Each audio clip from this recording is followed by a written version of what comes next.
একটি গুরুত্বপূর্ণ ঘোষণা, আমাদের ভিডিওগুলোতে কোনোভাবেই নবী রাসূলগণ, সাহাবাগণ বা ফেরেশতাগণের চরিত্রের বিপরীতে কোনো প্রকার ভিজুয়াল প্রতিকৃতি বা অবমাননাকর উপস্থাপন করা হয় না। আমরা ইসলামের সম্মান ও আদর্শকে সর্বোচ্চ মর্যাদায় রাখি। আমাদের উদ্দেশ্য কেবল ইসলামিক বার্তা ও অনুপ্রেরণা পৌঁছে দেওয়া, ভিউ নয়। যে কেউ ইচ্ছা করলে আমাদের ভিডিও দেখে উপকৃত হতে পারেন, না চাইলে নয়। আমরা আমাদের কাজ চালিয়ে যাব ইনশাআল্লাহ। বিসমিল্লাহির রহমানির রহিম। আসসালামু আলাইকুম ওরহমতুল্লাহ। প্রিয় দর্শক, কেমন আছেন আপনারা? শোনো, তোমাকে বলছি, তোমার সমস্ত দুঃখ, তোমার সমস্ত মন খারাপ, তোমার সমস্ত হতাশা, সমস্ত আফসোস, জীবনের অভিযোগ, সমস্ত কিছু তোমার রবের সাথে বলো।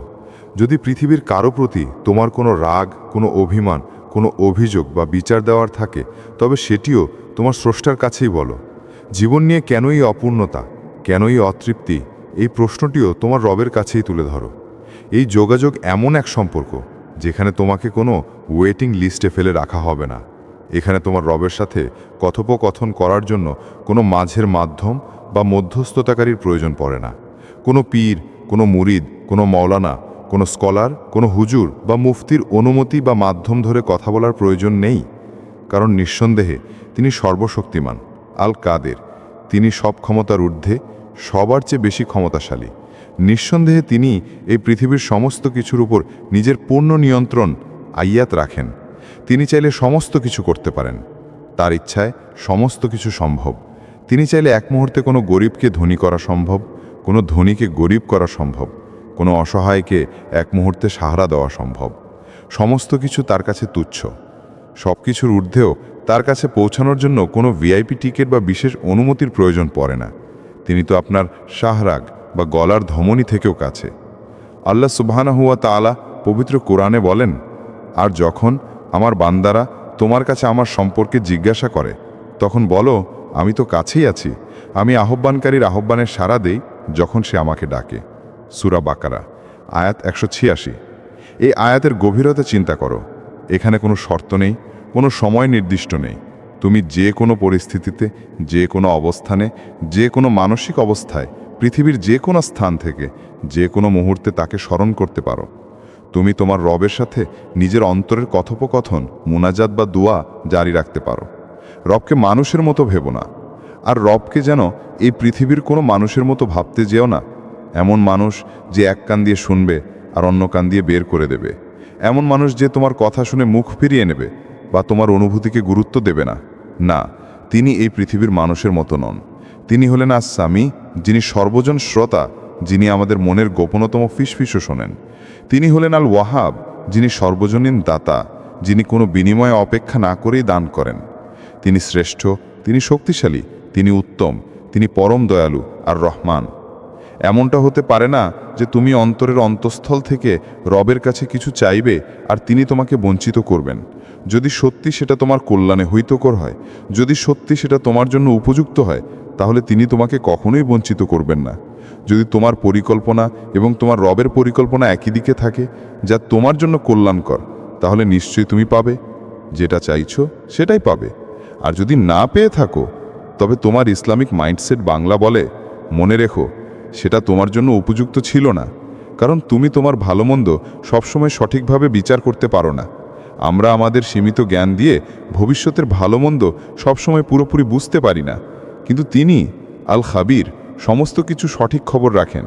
তিনি সমস্ত কিছু সঠিক খবর জানেন। আল্লাহ সুবহানাহু ওয়া তাআলা পবিত্র কোরআনে বলেন, হতে পারে তোমরা এমন কিছুকে অপছন্দ করছো যা তোমাদের জন্য কল্যাণকর, আর হতে পারে তোমরা এমন কিছুকে পছন্দ করছো যা তোমাদের জন্য ক্ষতিকর। আর আল্লাহ জানেন, তোমরা জানো না। এই আয়াতটি আমাদের শেখায় যে আমাদের আকাঙ্ক্ষা এবং আমাদের পরিণতি, এই দুটির মধ্যে আল্লাহর জ্ঞানই চূড়ান্ত বিচারক। একটি বাস্তব উদাহরণ দিয়ে বিষয়টি আরও স্পষ্ট করি। ধরো তোমার একটি স্বপ্ন আছে যে তুমি একটি ড্রিম কার কিনবে। সেটা বাইক হতে পারে বা 4 হুইলার কিছু হতে পারে। মানুষের জীবনে স্বপ্ন, আশা, ইচ্ছা এগুলো থাকা প্রয়োজন। কিন্তু একবার ভাবো তো, সাপোজ তুমি সেই স্বপ্নের বাইক বা স্বপ্নের 4 হুইলার রবের কাছে চাইলে, কিন্তু রব তোমাকে সেটা দিলেন না। তুমি চাইতে থাকো, দোয়া করতে থাকো, কিন্তু দিনের পর দিন চলে যায়, তোমার সেই আকাঙ্ক্ষা পূরণ হয় না। এর মানে কি এমনটা যে রব তোমার শুভাকাঙ্ক্ষী নন?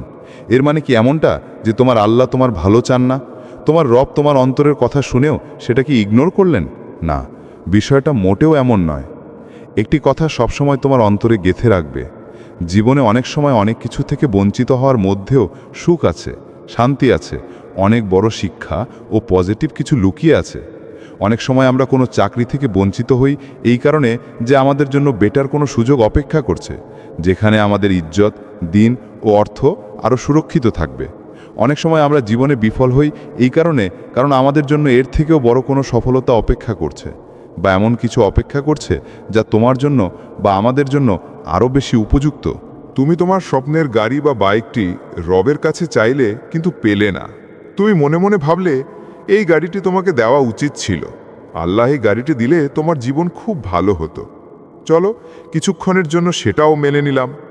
রবের তরফ থেকে সাহায্য আসলো, তুমি সেই গাড়িটি পেলে। প্রথম 2-3 দিন তুমি আনন্দের সাথে সেই গাড়ি নিয়ে রাস্তায় পার হলে, কিন্তু 1 সপ্তাহ পরে একটি বড় ধরনের দুর্ঘটনা ঘটল। সেই দুর্ঘটনায় তোমার একটি পা হয়তো কাটা পড়ল এবং তোমার মেরুদণ্ডের হাড় ভেঙে গেল। একবার গভীরভাবে ভেবে দেখো, সারা জীবনের জন্য তুমি বিছানায়। মেরুদণ্ডের হাড় ভাঙা মানে তুমি দীর্ঘস্থায়ী বা সারা জীবনের জন্য বিছানায় পড়ে থাকতে পারো। পরিস্থিতি এমনও হতে পারে যে তুমি কোমায় চলে যেতে পারো। কোমা মানে ধরে নিতে গেলে জীবিত অবস্থাতেই মৃত, শারীরিকভাবে বেঁচে থেকেও জীবনের কোনো স্বাদ নেই, এমন কিছু তো হতেই পারে। তুমি হয়তো বলবে, আমি তো গাড়ি সাবধানে চালাবো, আমি তো গাড়ি আস্তে চালাবো, অ্যাক্সিডেন্ট কেন হবে? এখানে একটি বিষয় বোঝা খুবই প্রয়োজন। তুমি সাবধানে চালালেই যে অ্যাক্সিডেন্ট হবে না, বিষয়টা এমন নয়। দুর্ঘটনা ঘটার জন্য 2 পক্ষকেই সাবধানে চালাতে হয়। তোমার সামনে বা তোমার পাশে যে গাড়ি চালাচ্ছে তার অসাবধানতার ফলেও দুর্ঘটনা ঘটতে পারে। অ্যাক্সিডেন্ট তো এমনই হয় যে অনেক সময় একটি পক্ষের কোনো দোষই থাকে না। সেই বেচারা রাস্তায় দাঁড়িয়েছিল, পিছন থেকে কোনো একটি গাড়ি এসে তাকে ধাক্কা দিয়ে চলে গেল। সুতরাং এমনটা ভেবো না যে তুমি রাস্তায় সতর্কতা অবলম্বন করবে আর তোমার কোনো ক্ষতি হবে না। আল্লাহ জানেন তোমার সেই স্বপ্নের গাড়িটি পাওয়াটা তোমার জন্য কি ভয়াবহ বিপদ নিয়ে আসতো। এই জন্যই আমি তোমাকে বলি, অনেক সময় অনেক কিছু থেকে বঞ্চিত হওয়ার মধ্যেও অনেক বড় পজিটিভিটি লুকিয়ে থাকে, অনেক সুখ, শান্তি এবং অনেক বড় কল্যাণ লুকিয়ে থাকে। বিষয়টি একদম বাস্তব, একদম সত্য। এর প্রমাণ আমরা আমাদের জীবনে অনেকবার পাই। আল্লাহর শুভাকাঙ্ক্ষা ও ইতিবাচক মনোভাব, বিশ্বাস করুন, অনেক সময় আমাদের সীমিত চিন্তাভাবনা এবং আমাদের রাব্বুল আলামিনের অসীম পরিকল্পনা এক হয় না, যার ফলে আমরা হয়তো কোনো কিছু চাইলাম কিন্তু সেটা পেলাম না। তাই না পাওয়ার কারণে রবকে দোষারোপ করা কোনোভাবেই গ্রহণযোগ্য হতে পারে না, কারণ তিনি তোমার থেকেও বেশি তোমার সবথেকে বড় শুভাকাঙ্ক্ষী। আল্লাহ রাব্বুল আলামিন কুরআনে বারবার বলেছেন তিনি তার বান্দাদের প্রতি অত্যন্ত দয়ালু, আর রহমানির রহিম।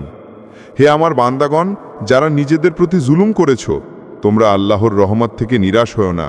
নিশ্চয়ই আল্লাহের সমস্ত গুনাহ ক্ষমা করে দেন, তিনি ক্ষমাশীল, পরম দয়ালু। হ্যাঁ, হতে পারে তোমার জীবনে এখন প্রবলেমস আছে, হতে পারে তোমার জীবনে সমস্যা, দুঃখ, কষ্ট এবং মন খারাপ আছে, কিন্তু তিনি তোমাকে কখনোই এটা বলেননি যে এই কষ্ট চিরস্থায়ী। এমনটা নয় যে তোমার দুঃখ, কষ্ট, মন খারাপ এগুলো তোমার জীবন থেকে কখনো যাবে না, এগুলো তোমার জীবনের পার্মানেন্ট সঙ্গী, এমনটা হতে পারে না। তাই সর্বদা ইতিবাচক ভাবার চেষ্টা করো। জীবনের নেগেটিভ পরিস্থিতি, নেগেটিভ সিচুয়েশনের মধ্যেও পজিটিভ ধারণা রাখার চেষ্টা করো, কারণ প্রতিটি নেগেটিভ জিনিসের একটি পিছনের দিকও থাকে, একটি লুকানো দিকও থাকে, যার মধ্যে কিছু না কিছু কল্যাণ ও পজিটিভিটি লুকিয়ে থাকে। আর একটি কথা নিজের অন্তরে গেঁথে নিও, তুমি তোমার রবের প্রতি যেরকম ধারণা বা হুসান আল জান রাখবে, তোমার রব তোমাকে ঠিক সেই রূপে সাহায্য করবেন। রাসূলুল্লাহ সাল্লাল্লাহু আলাইহি ওয়াসাল্লাম একটি কুদসি হাদিসে বলেছেন, আল্লাহ তাআলা বলেন, আমি আমার বান্দার ধারণার কাছে থাকি, সে আমার সম্পর্কে যেরূপ ধারণা করে তিনি কেন তোমাকে সাহায্য করবেন না? যদি সেটা তোমার কল্যাণে থাকে, যদি সেটা তোমার পক্ষে থাকে, যদি সেটার মাধ্যমে তোমার কোনো ক্ষতি না হয়ে থাকে, তাহলে অবশ্যই তিনি তোমাকে সাহায্য করবেন। তাই তো তোমাকে বলি, জীবনের যে কোনো পরিস্থিতিতে তুমি তোমার রবকে ডাকো। মনে রেখো, সেখানে কোনো পারমিশন লাগে না, সেখানে কখনো কোনো ব্যক্তিকে ওয়েটিং লিস্টে ফেলে রাখা হয় না। রবের সাথে কথোপকথনের জন্য কোনো মুফতি, মাওলানা, হুজুর, পীর সাহেব, মুরিদ বা মধ্যস্থতাকারীর প্রয়োজন পড়ে না। সরাসরি তার সাথে যোগাযোগ করা যায়, সরাসরি তার কাছে চাওয়া যায়, সরাসরি নিজের মনের ইচ্ছা, আকুতি, আকাঙ্ক্ষা, আক্ষেপ সমস্ত কিছু অহংকারহীনভাবে প্রকাশ করা যায়। আর এই চূড়ান্ত সত্যটা মনে রেখো, তোমার রব তোমার ফিরে আসার অপেক্ষায়। তোমার এক ফোঁটা অশ্রু, তোমার এক মুহূর্তের মনোযোগ তার কাছে পৃথিবীর সব কিছুর চেয়ে মূল্যবান। তিনি তোমার অন্তরের এই নীরব দুয়া শোনার জন্যই প্রস্তুত। আহ্বান, ইসলামিক মাইন্ডসেট বাংলা। প্রিয় ভাই ও বোন, যদি এই গভীর সত্য আপনার হৃদয়ে এক নতুন আলো দেয়, তবে আপনার মাইন্ডসেটকে ইসলামিক পথে চালিত করতে ইসলামিক মাইন্ডসেট বাংলা চ্যানেলের সাথে যুক্ত থাকুন। দয়া করে এই চ্যানেলটি সাবস্ক্রাইব করুন, যেন এই আধ্যাত্মিক জ্ঞান আরও মানুষের কাছে পৌঁছতে পারে। লাইক করুন এবং কমেন্ট করে আপনার অনুভূতি জানান। আর এই বার্তাটি শেয়ার করুন আপনার প্রিয়জনদের সাথে, যাতে তারাও আল্লাহর সাথে সরাসরি এই সম্পর্কের গভীরতা উপলব্ধি করতে পারে। আমরা সবাই যেন আল্লাহর প্রতি উত্তম ধারণা রেখে জীবনে শান্তি পাই। আমিন।